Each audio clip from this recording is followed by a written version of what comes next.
Para sahabat Nabi radhiyallahu anhum ajma'in itu adalah orang yang sudah sampai pada tahapan memberi yang terbaik dari apa yang mereka miliki. Saya pernah kisahkan tahu pada perang Tabuk dalam kitab Ashabur Rasul jilid yang ketiga.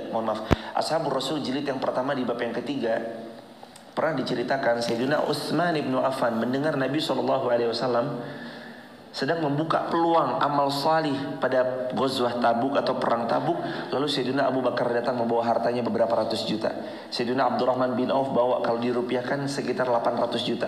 Datang Sayyidina Utsman bin Affan membawa pertama 1000 dinar. 1000 dinar itu kalau hari ini 4 miliar. Karena 1 dinar adalah 4 juta, 4,25 gram emas, katakanlah 4 juta.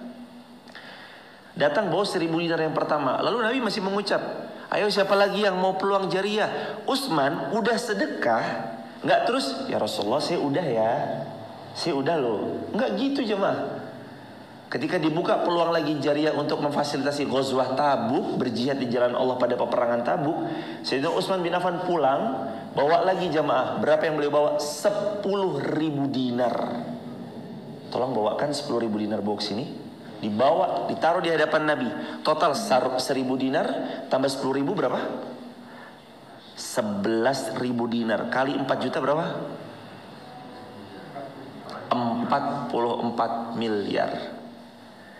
Udah sedekah 2 kali itu jemaah. Yang pertama 1000 dinar, yang kedua 10.000 dinar. 44 miliar sedekahnya pada jihad Tabuk. Lalu Nabi masih membuka peluang. Ayo siapa lagi nih yang mau berpeluang amal salih, amal jariah di Tabuk? Apakah berhenti Sayyidina Utsman? Gak berhenti. Pulang beliau panggilkan semua pengurus-pengurus kuda.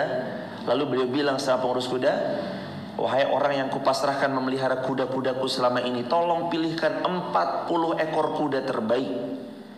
40 ekor kuda terbaik kasih kepada Nabi SAW. Dan beliau bilang kepada anak buah kandang beliau yang ngurusin unta, wahai anak buah kandang yang ngurusin unta, tolong pilihkan 960 unta terbaik, bawa ke Rasulullah. Total 960 unta, 40 ekor kuda, 1000 ekor. 1 ekornya 1 miliar, hitung aja sendiri jemaah. Berapa 1 miliar kali 1000? 1 triliun. Sedekahnya siapa? Sayyidina Utsman bin Affan ditambah 44 miliar, jadi totalnya berapa? 1 triliun 44 miliar. Baru pada Ghazwah Tabuk, belum lagi Ghazwah Badr, belum lagi Ghazwah Uhud, belum lagi peperangan yang lain, perang Hunain, perang Yarmuk, Ghazwah Khandaq, perang Khandaq, belum lagi pada Ghazwah-Ghazwah yang lain. Berapa banyak sumbangsih Sayyidina Utsman bin Affan. Makanya sahabat Nabi itu sampai dapat gelar radhiyallahu anhum wa radu'an, karena ternyata beliau jamaah sudah sampai pada tahapan lan tanalul birra hatta tunfiqu mimma tuhibbun. Puncak dari kebaikan sudah mereka gapai, yakni memberi yang terbaik dari yang mereka cintai. Bukan cuma sekedar dicintai, yang paling dicintai, yang paling terbaik, yang paling bagus. Kalau kata Sayyidina Abdullah bin Abbas, kita ulang pelajaran yang tempo hari, karena dulu pernah kita bahas juga, masih ingat? Yang paling dicintai, yang paling disukai, yang paling terbaik dari yang dimiliki. Masih ingat ya pelajaran itu ya?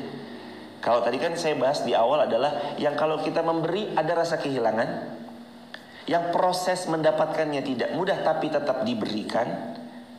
Dan yang paling kita sukai, yang kiranya kita suka memakainya, orang lain juga suka untuk memakainya. Kan ada ya jemaah, mohon maaf, kita suka tapi orang lain belum, atau sebaliknya, kita nggak suka, nah yang paling banyak kita nggak suka. Udah ini aja nih, ini nggak kepake nih. Nah, kadang ngasihnya begitu kan? Udah ini aja nih, saya nggak kepake nih, pakai deh. Kak, sepatu banyak banget kak. Boleh kali 1 mah. Ya bentar, saya pilihin yang paling jelek mana ya. Ini kadang gitu kan. Kak, tasnya tolong dong. Kak, pilihin lah. Tasnya banyak banget itu di lemari. Ya ini bentar ya tas. Udah ini aja nih. Udah yang murah, paling jelek, paling nggak pernah dipakai, udah rusak, kasih. Yang limited edition disimpan. Yang limited edition nggak pernah dikasih. Kadang itu tercermin dan tergambar bagaimana kondisi iman seorang hamba. Karena iman tertinggi adalah memberi yang terbaik. Memang sulit jemaah. Gimana nggak sulit? Orang kita mau mencapai puncak tertinggi. Yang namanya puncak, perjuangannya pasti nggak kayak pos 1, pos 2. Katakanlah puncak adalah pos yang kelima, pasti nggak semudah pos 1. Pos 1 jalannya masih landai-landai aja, masih datar-datar aja.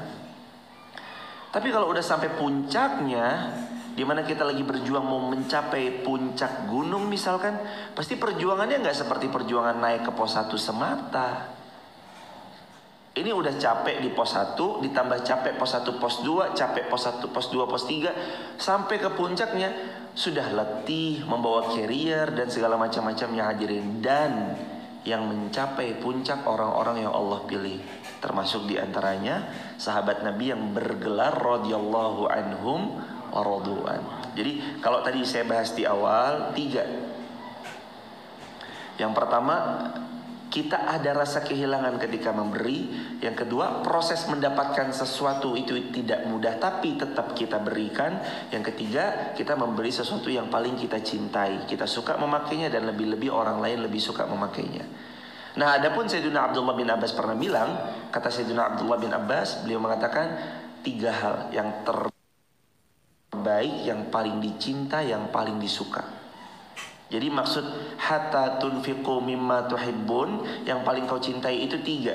1, yang terbaik dari kelasnya dia. Mau ngasih apa nih? Mau ngasih jam tangan? Ada kelas-kelasnya. Mau ngasih sarung? Ada kelas-kelasnya. Mau ngasih sejadah? Ada kelas-kelasnya. Beri yang terbaik di kelasnya. Jamaah mau ngasih jeruk. Jeruk tuh ada kelas-kelasnya. Ini jeruk harga sekian per kilo, sekian per kilo. Ini yang paling tingginya misalkan, ini yang A ini nih. Ini grade C, grade B, grade A. Kalau Anda mampu memberi yang terbaik, berikan daripada jeruk yang grade A, berikan hadirin yang terbaik grade A. Sesuai kapasitas kemampuan kita masing-masing. Karena kata Sayyidina Abdullah bin Abbas, hatta tunfiqu mimma tuhibbun itu 3. Yang pertama yang terbaik dari kelasnya, yang mau diberikan. Yang kedua adalah yang paling dicinta. Yang ketiga adalah sesuatu yang paling disukai. Sudah dicinta, paling disuka lagi. Allahu Akbar, Allahu Akbar, walillahilham. Tidaklah Allah terima di antara mereka. Maaf. Al-Imam Waqi'. Imam Waqi' ini gurunya Imam Syafi'i rahimahullah.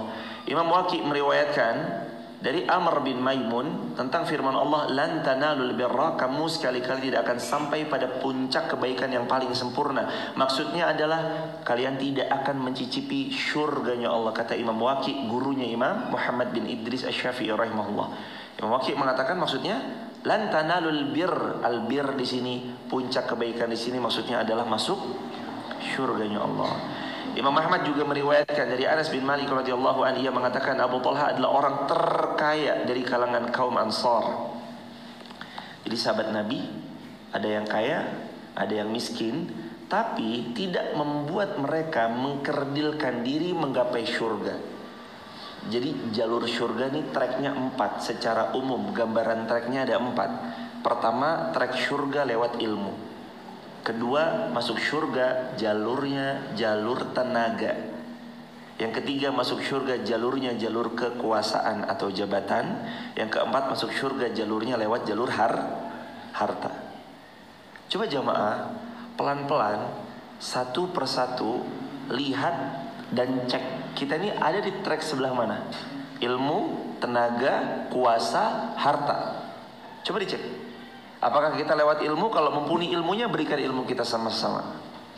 Tenaga, apakah ada tenaga kita yang disumbangkan? Apakah ada tenaga kita yang ikut andil dalam menolong agama Allah? Kalau ada, keluarkan tenaganya. Saya pernah ucapkan berkali-kali, Bilal bin Rabah itu masuk surga, tidak jalur kekayaan, tidak jalur kuasa, karena beliau bukan orang yang berkuasa. Beliau mantan budak hamba sahaya, tapi beliau masuk surga lewat jalur tenaga. Beliau adalah muazin kecintaannya baginda Rasulullah Muhammad sallallahu alaihi wasallam. Ada jalurnya jalur kekuasaan. Siapa? Sayyidina Abu Bakar As-Siddiq, Umar bin Khattab, Sayyidina Utsman bin Affan, Sayyidina Ali bin Abi Thalib, dan para sahabat radhiyallahu anhum ajma'in yang lain yang diamanahkan menjadi gubernur di Syam, gubernur di Mesir, dan seterusnya. Berjaya beliau masuk surga lewat jalur kekuasaan. Ada yang jalurnya jalur harta. Makanya coba dilirik diri kita, dicerminkan, kita kadang bercermin, terus kemudian kita melihat potensi apa yang ada dalam diri kita, maka masuklah surga lewat jalur yang kita punya.